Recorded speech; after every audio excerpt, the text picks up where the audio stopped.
Playlist में देख सकते हैं। ठीक है, चलिए दोस्तों, तो क्लास 12वीं के लिए बिहार बोर्ड का दोस्तों मैं भूगोल का पेपर दोस्तों लाया हूँ। इसमें आपको अति दीर्घ और लघु उत्तरीय क्वेश्चन जो है देखने को मिलेंगे। ठीक है दोस्तों, इसको नोट कीजिए। चलिए, यहाँ पर फर्स्ट क्वेश्चन है, मानव भूगोल को परिभाषित कीजिए। यानी मानव भूगोल क्या है दोस्तों, इसको परिभाषा देना। ठीक है, चलिए आप उत्तर के दे सकते दोस्तों, लिखेंगे मानव भूगोल भौतिक या प्राकृतिक एवं मानवीय जगत के बीच संबंध।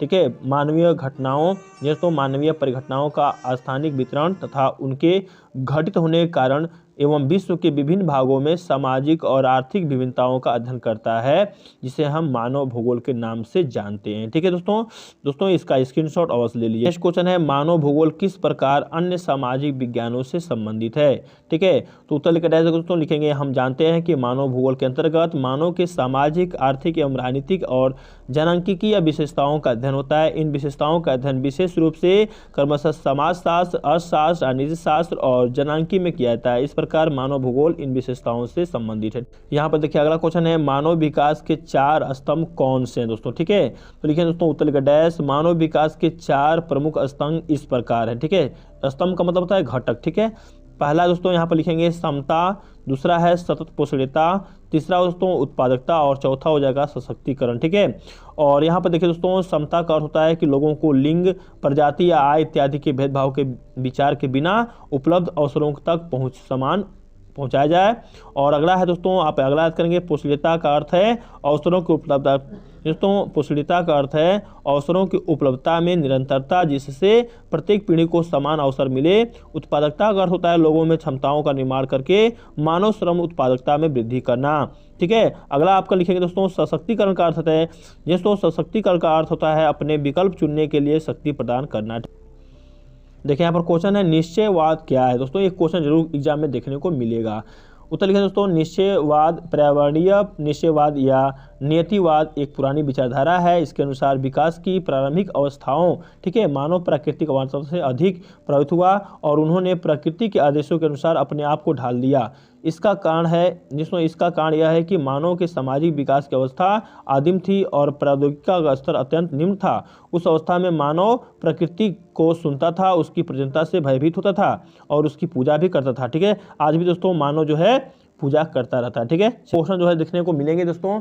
जी दोस्तों, एग्जाम से पहले इसको आप देख लीजिए, नहीं तो आप पछताएंगे दोस्तों। ठीक है, चलिए संभववाद क्या है। संभववाद लिख के डाल देंगे दोस्तों, लिखेंगे हम जानते हैं कि इस विषय दोस्तों हम जानते हैं कि संभववाद के अंतर्गत विचारधारा के अनुसार मनुष्य अपने पर्यावरण में परिवर्तन करने में समर्थ है, यानी व्यस्त है, तथा वह प्रकृति अनेक संभावनाओं का इच्छानुसार अपने लिए उपयोग कर सकता है। मानव एवं पर्यावरण के परस्पर संबंध में यह विचारधारा मानवीय केंद्रित है। ठीक है दोस्तों, बहुत ही इंपॉर्टेंट है, जन्म दर एवं मृत्यु दर के बीच में अंतर लिखे। दोस्तों एक क्वेश्चन जो है एनसीईआरटी का है, पूछा जा सकता है। ठीक है, उत्तर का डैश लिखें दोस्तों, किसी देश में एक वर्ष में प्रति 1000 व्यक्ति पर जन्म लेने वाले जीवित बच्चों की संख्या को जन्म दर और मरने वालों लोगों की संख्या को मृत्यु दर कहते हैं। यदि जन्म दर मृत्यु दर से अधिक है तो जनसंख्या वृद्धि होती है, और यदि जन्म दर मृत्यु दर में कम है तो जनसंख्या में ह्रास होता है, कमी होता है।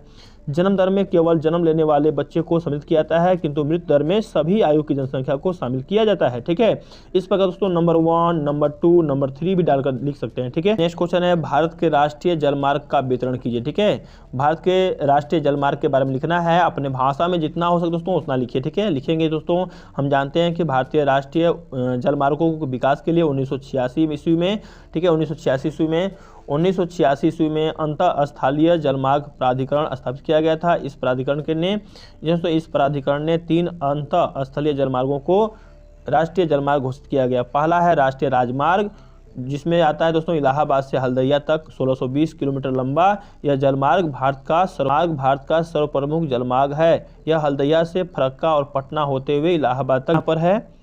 राष्ट्रीय जलमार्ग लिख के डाल देंगे दोस्तों, सगों से धुबरी तक 891 किलोमीटर लंबा ब्रह्मपुत्र नदी पर विकसित इस जलमार्ग का प्रयोग भारत और बांग्लादेश साझा में करते हैं। तीसरा है राष्ट्रीय जलमार्ग। ठीक है, तो यहाँ पर लिखेंगे, हम जानते हैं कि कोटुरपुरम में कोलप्पम दोस्तों कोलम तथा 168 किलोमीटर की लंबाई में विस्तृत यह जलमार्ग पश्चिम तक चंपकारा और उद्योग मंगल नहरों पर विकसित होता है। ठीक है, चलिए दोस्तों फटाफट दोस्तों याद कीजिए, क्योंकि एग्जाम होने ही वाला है। भारत में एक्सप्रेसवे क्या है। ठीक है, ये भी क्वेश्चन जो है दिखाई देगा। भारत में दिल्ली से जबलपुर तथा मुंबई से पुणे तक 4 लेने वाली आधुनिक सड़कों को एक्सप्रेस वे कहा जाता है। ठीक है, यानी ज़्यादा मात्रा में तेज गति चलने वाली। इस सड़क पर चलने वाली गाड़ियों को अतिरिक्त टोल टैक्स देना पड़ता है। इस सड़क पर किसी अन्य सड़क से कोई गाड़ी नहीं चल सकती है। ठीक है, चलिए नेक्स्ट क्वेश्चन यहाँ पर है, भारत के 4 मध्यकालीन शहरों के नाम लिखें। ठीक है, तो लिखें दोस्तों उत्तर का डैश। भारत के 4 मध्यकालीन शहर के नाम इस प्रकार है। पहला में दिल्ली लिखेंगे, दूसरा में हैदराबाद, तीसरा में हो जाएगा लखनऊ, चौथा में हो जाएगा आगरा। ठीक है, चलिए अब देखिए दोस्तों नेक्स्ट है एनसीईआरटी क्वेश्चन, मेट्रो रेलवे क्या है। आपकी किताब में दिया हुआ दोस्तों, मेट्रो रेलवे क्या है। उत्तर का डैश। मेट्रो रेल शहरी परिवहन की स्थानीय यातायात सेवा है जिसमें गाड़ियां काफ़ी तीव्र चलती हैं और लोगों को अपने गंतव्य स्थान पर समय से पहुंच जाते हैं। ठीक है, यह भूमिगत भी होती है और यह भूमि के ऊपर पल के सहारे भी चलती है। यह प्रदूषण को कम करती है और भीड़ वाले क्षेत्र से बचकर चलती है। भारत में कोलकाता, दिल्ली, मुंबई और चेन्नई में यह सेवा उपलब्ध है, अर्थात मेट्रो रेल से उपलब्ध है। ठीक है दोस्तों, यहाँ पर क्वेश्चन है, भारतीय रेलवे की किन्हीं 2 मुख्य समस्याओं को वर्णन करें। ठीक है दोस्तों, पूरा दोस्तों पीडीएफ है, पूरा दोस्तों पेपर में रहेगा दोस्तों क्वेश्चन। ठीक है, आप इसे बार बार देखने का प्रयास करें। देखिए दोस्तों, उत्तर में भारतीय रेलवे कई समस्याओं से ग्रस्त है। इनमें 2 मुख्य समस्याएं। पहला है रेलवे पटरी की चौड़ाई में विभिन्नता। ठीक है, दूसरा है कहीं डीजल और कहीं विद्युत इंजनों का परिचालन में कमी। इनमें से रेलों की गति पर बुरा प्रभाव पड़ता है। छोटी लाइन से मीटर लाइन और बड़ी लाइन बदलने में तथा डीजल ठीक है इंजन के स्थान पर विद्युत इंजन लगाने में समय की बर्बादी होती है। ठीक है, इस प्रकार लिखेंगे। क्वेश्चन है दोस्तों, भारत की 3 मुख्य खनिज पेटियों के नाम लिखिए तथा संक्षेप में उनका वर्णन कीजिए। देखिए दोस्तों, यहाँ पर हम लिख चुके हैं, पूरी तरह से वायरल है दोस्तों क्वेश्चन, और पूरी तरह से आप इसका स्क्रीनशॉट लीजिए और अपने भाषा में इसको देने का उत्तर जो है कोशिश कीजिए। जी हाँ दोस्तों, अपने भाषा में लिखिएगा तो एग्जाम में जांच करेंगे और आपको नंबर देंगे। ठीक है, नंबर 1, नंबर 2, नंबर 3। ठीक है, आय लिंग पिरामिड का वर्णन करें। ठीक है, लिखेंगे दोस्तों अपने भाषा में, जनसंख्या की आयु लिंग संरचना का अभिप्राय यानी मतलब विभिन्न आयु वर्गों, स्त्रियों और पुरुषों की संख्या से है। जनसंख्या पिरामिड या आयु लिंग पिरामिड का प्रयोग जनसंख्या की आयु लिंग संरचना अर्थात विभिन्न आयु वर्गों में स्त्रियों और पुरुषों की संख्या को दर्शाने के लिए किया जाता है। जनसंख्या पिरामिड की आकृति जनसंख्या की विशेषताओं को परिचित करती है। ठीक है, इस प्रकार लिखेंगे इसका आंसर। चलिए यहाँ पर देखिए दोस्तों, यहाँ पर क्वेश्चन है, भारत में अबरक के वितरण का विवरण दें। ठीक है, अबरक के बारे में दोस्तों एक क्वेश्चन जो है बोर्ड में आने वाला है। भारत विश्व का सबसे बड़ा अबरक उत्पादक। देखिए यहाँ पर लिखेंगे दोस्तों उत्तर के डैश। हम जानते हैं कि भारत विश्व का सबसे बड़ा अबरक उत्पादक है और यह विश्व का 80% अबरक उत्पन्न करता है। भारत के कुल उत्पादन का 60% झारखंड से, 25% राजस्थान से और 12% आंध्र प्रदेश तथा 3% मध्य प्रदेश, कर्नाटक और उड़ीसा से प्राप्त होता है। भारत में अबरक का वितरण इस प्रकार है। पहला दोस्तों देखिए यहाँ पर लिखे हुए दोस्तों पूरी तरह से, नंबर 1 में झारखंड में उच्च कोटि का अबरक कोडरमा, हजारीबाग, ठीक है, गिरिडीह इत्यादि में 150। यहाँ पर दूसरा याद कीजिए। ठीक है, इस प्रकार से दोस्तों यहाँ पर याद करें। एग्जाम में आपको ये क्वेश्चन देखने को मिलेंगे, 100% गारंटी है। स्वतंत्रता प्राप्ति के बाद भारत में हुए कृषि विकास का व्याख्या करें। जब भारत 15 अगस्त 1947 को आज़ाद हुआ, उसके बाद कृषि विकास का व्याख्या करना है कैसा हो गया। ठीक है, तो दोस्तों यहाँ पर देखिए, यहाँ पर मैंने पूरी तरह से PDF दे दिया दोस्तों। यहाँ से लेकर के दोस्तों यहाँ तक याद कीजिए और अपने भाषा में याद कीजिए दोस्तों। इसका स्क्रीनशॉट अवश्य ले लीजिए दोस्तों, क्योंकि एग्जाम बहुत ही नज़दीक है। इसमें देखो दोस्तों, ये दीर्घ उत्तरीय क्वेश्चन है, इसमें आप चेंज कर सकते हैं पैराग्राफ। कम से कम मैक्सिमम में 80-60 लिखने के बाद आप चेंज कीजिएगा। यहाँ से चेंज करने के बाद उसके बाद अपने भाषा में उठा के दोस्तों यहाँ पर चेंज कीजिएगा।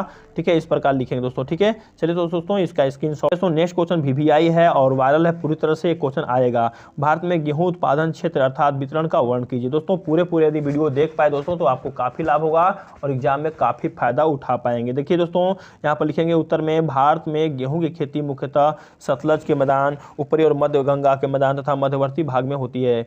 ये जो है निम्नलिखित है। देखिए यहाँ पर देखिए हेडिंग लिखेंगे आप परीक्षा में, पहले उत्तर प्रदेश, यही एग्जाम में चेक करता है। ठीक है, दूसरा लिखेंगे पंजाब के बारे में, तीसरा हरियाणा के बारे में। ठीक है, और देखिए दोस्तों चौथा लिखेंगे मध्य प्रदेश लिखे डैश। ठीक है, इस प्रकार दोस्तों उत्तर के डैश देंगे। अब देखिए उत्तर प्रदेश लिखे डैश, उत्तर प्रदेश के बारे में उठा के लिख दीजिए कि उत्तर प्रदेश में ज़्यादा मात्रा में धान खेती, गेहूं खेती होती है। ठीक है, और भी लिखिए दोस्तों, और पंजाब में भी जानते हैं आप दोस्तों जैसे चावल की, गेहूं की खेती होती है। हरियाणा में भी वही हाल है दोस्तों, और मध्य प्रदेश में दोस्तों कुछ स्थान पर खेती की जाती है। इस प्रकार दोस्तों लिखेंगे तो आपका दीर्घ उत्तरीय क्वेश्चन हो जाएगा। देखिए कुछ नहीं करना है, अपना यूट्यूब खोल कर दोस्तों आप इसको देख लीजिए दोस्तों, आपको याद हो जाएगा। देखिए क्वेश्चन है, जल विद्युत शक्ति का विकास उत्तर भारत में अधिक क्यों हुआ है, कोई 3 कारण लिखिए। ठीक है, लिखिए उत्तर में भारत में उत्तर लिखें दोस्तों। हम जानते हैं कि भारत में जल विद्युत शक्ति का अधिक विकास हुआ है, इसके 3 प्रमुख कारण है। पहला, उत्तर भारत की नदियाँ सदाविहीन हैं जो सालों भर गहरी और संकरी घटनाओं से होकर गुजरती है।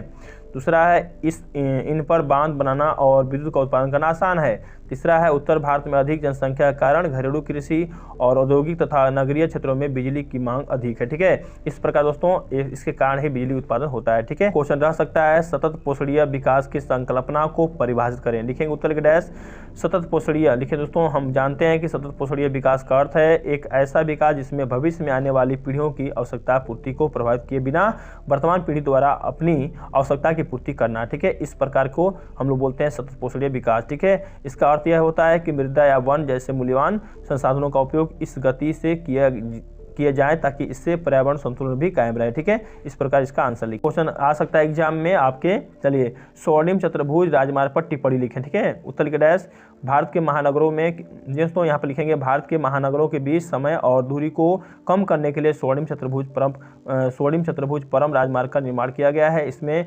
6 गलियों को राजमार्ग द्वारा कोलकाता, चेन्नई, मुंबई और दिल्ली को जोड़ा गया है। श्रीनगर को कन्याकुमारी जोड़ा गया दोस्तों। उत्तर दक्षिण गलियारा सिलचर को पोरबंदर जोड़ा गया। ठीक है, इस प्रकार इसका आंसर लिखेंगे। चलिए, यहाँ पर क्वेश्चन है गुजरात के 4 प्रमुख सूती वस्त्र उद्योग केंद्रों के नाम लिखना है दोस्तों। यहाँ पर उत्तर लिखेंगे गुजरात भारत का दूसरा सबसे बड़ा वस्त्र उत्पादक राज्य है। अहमदाबाद सूती वस्त्रों की राजधानी है। इस नगर में 72 मिल हैं दोस्तों। अन्य महत्वपूर्ण केंद्र जैसे बड़ोदरा है, सूरत है, भावनगर है, ठीक है, पोरबंदर है, राजकोट तथा भड़ौच है। क्वेश्चन दोस्तों संचार से आप क्या समझते हो, यहाँ पर पीडीएफ हम दे चुके हैं दोस्तों, यहाँ से आंसर याद कर लीजिए। नेक्स्ट क्वेश्चन है उदारीकरण के लाभों को लिखे। देख रहे हैं यहाँ पर लिखेंगे दोस्तों उदारीकरण आर्थिक विकास की एक प्रक्रिया है जिसके कारण उद्योगों और व्यापार को लाभदायी होता है दोस्तों, मतलब लाभ होता है दोस्तों। इसके अंतर्गत 6 उद्योगों को छोड़कर अन्य सभी उद्योगों को लाइसेंस से मुक्त कर दिया गया है, लाइसेंस मिल गया है दोस्तों। समझ लीजिए पक्का है दोस्तों, पक्का पूछेगा दोस्तों। ठीक है, देखिए यहाँ पर क्वेश्चन है इंदिरा गांधी नहर कमान क्षेत्र का सिंचाई पर क्या सकारात्मक प्रभाव पड़ा है दोस्तों। जो भी क्वेश्चन लिखे दोस्तों अपने भाषा में लिखने का प्रयास करें। ठीक है, तो लिखेंगे कि हम जानते हैं कि इंदिरा गांधी नहर कमान क्षेत्र में नहर सिंचाई के प्रसार ने राजस्थान के इस शुष्क क्षेत्र की परिस्थिति, अर्थव्यवस्था और समाज को बदल दिया है। अब लंबे समय तक मृदा में नमी बनी रहती है, अतः कमान क्षेत्र विकास कार्यक्रमों के अंतर्गत वन रोपण और चारागार विकास से भूमि हरी भरी हो गई है। इस प्रकार दोस्तों यहाँ से पीडीएफ आप यहाँ पर नेक्स्ट क्वेश्चन दोस्तों बहुउद्देशीय नदी घाटी परियोजना किसे कहते हैं दोस्तों। पूरा दोस्तों यहाँ पर आंसर हम पूरी तरह से दे चुके हैं दोस्तों, आप देख सकते हैं। ठीक है, और इसका स्क्रीनशॉट लेकर के दोस्तों पीडीएफ प्राप्त करके आप इसको डाउनलोड कर लीजिए और सुनते रहिए दोस्तों और इसको नोट कर लीजिए। ठीक है, अब देखिए अगला क्वेश्चन यहाँ पर है चीनी उद्योग एक मौसमी उद्योग कैसे है। ठीक है, यहाँ पर भी आंसर दिया गया। अनुदान क्या होता है दोस्तों। अनुदान वह आर्थिक सहायता है जो राज्य शासन, आधिकारिक संस्था आदि की ओर से विशेष कार्य के लिए किसी व्यक्ति संस्था को दी जाती है। ठीक, तो भारत में किन्हीं 2 व्यावसायिक संवर्गों का उल्लेख करें। ठीक है, तो दोस्तों लिखेंगे भारत में किन्हीं 2 व्यावसायिक संवर्गों को निम्नलिखित है। पहला यहाँ पर लिखेंगे प्राथमिक व्यवसाय, दूसरा में है द्वितीयक व्यवसाय। ठीक है दोस्तों, यहाँ पर दो ही वर्ण करना है, तो यहाँ पर प्राथमिक व्यवसाय लिखे डैश, उसके बाद द्वितीय व्यवसाय लिखे डैश। ठीक है, यहाँ पर लिख देंगे दोस्तों, यहाँ पर लिख देंगे। ठीक है, इस प्रकार से हमारा आंसर होगा। को रीड करें। स्वामित्व के आधार पर उद्योगों को निम्नलिखित 4 वर्ग हैं। सार्वजनिक, दूसरा हो जाएगा निजी, तीसरा हो जाएगा सहकारी, चौथा हो जाएगा आपका संयुक्त। ठीक है, यहाँ पर दोस्तों इसका पीडीएफ है, आंसर याद कर सकते हैं। ठीक है, तो दोस्तों उम्मीद करते हैं कि वीडियो काफी पसंद। क्वेश्चन आ गया नेक्स्ट है कृषि कार्य को प्रभावित करने वाले 2 कारकों का उल्लेख करें। सिर्फ इसको देखिए दोस्तों और यहाँ से आंसर जो है फटाफट याद कीजिए दोस्तों। देखिए मैंने यहाँ पर आंसर लिखता हूँ। सहकारी कृषि से आप क्या समझते हैं दोस्तों, तो यहाँ पर भी जो है आंसर दे दिया गया। नेक्स्ट है दोस्तों आधार उद्योग क्या है, उदाहरण दे एकदम BMM क्वेश्चन दोस्तों, यहाँ पर आंसर याद कर सकते बोर्ड में रहेगा। ठीक है, यहाँ पर क्वेश्चन है कुटीर उद्योग और लघु उद्योग में अंतर कीजिए। ठीक है दोस्तों, कुटीर उद्योग लिख के डैश देंगे, उसके बारे में लिखेंगे और उसके बाद लिखेंगे दोस्तों पैराग्राफ चेंज, और उसके बाद हो जाएगा आपका नेक्स्ट है क्या पूछा है उद्योग, लघु उद्योग। ठीक है, तो लघु उद्योग के क्वेश्चन है जमशेदपुर पुणे शहर के महत्व को उल्लेख करें, तो यहाँ पर पीडीएफ दोस्तों दिया गया है, आप याद। क्वेश्चन है दोस्तों प्रदूषण और प्रदूषण के क्या भेद हैं। ठीक है, तो प्रदूषण के बारे में दोस्तों मैंने आपको पढ़ाया। प्रदूषण कितने प्रकार के होते हैं दोस्तों, प्रदूषण मुख्यतः 3 प्रकार के होते हैं, जल प्रदूषण, वायु प्रदूषण, ध्वनि प्रदूषण। ठीक है, इसके बारे में आप लिख डालिए। ठीक है, चलिए अगला क्वेश्चन आपका है दोस्तों जल प्रदूषण की रोकथाम के लिए क्या कर सकते हैं, 4 उपाय बताइए दोस्तों। यहाँ पर दिया गया है दोस्तों 4 उपाय, क्या उपाय कर सकते हैं। ठीक है, तो दोस्तों आप यदि हमारे चैनल पर नए हैं, चैनल को सब्सक्राइब कीजिए, वीडियो पसंद लाइक कीजिए, शेयर कीजिए। मिलते हैं आप सब दोस्तों नेक्स्ट वीडियो में, तो धन्यवाद, जय हिंद दोस्तों। ठीक है, तो दोस्तों फटाफट याद कीजिए और एग्जाम में फायदा उठाइए। मिलते हैं नेक्स्ट वीडियो में।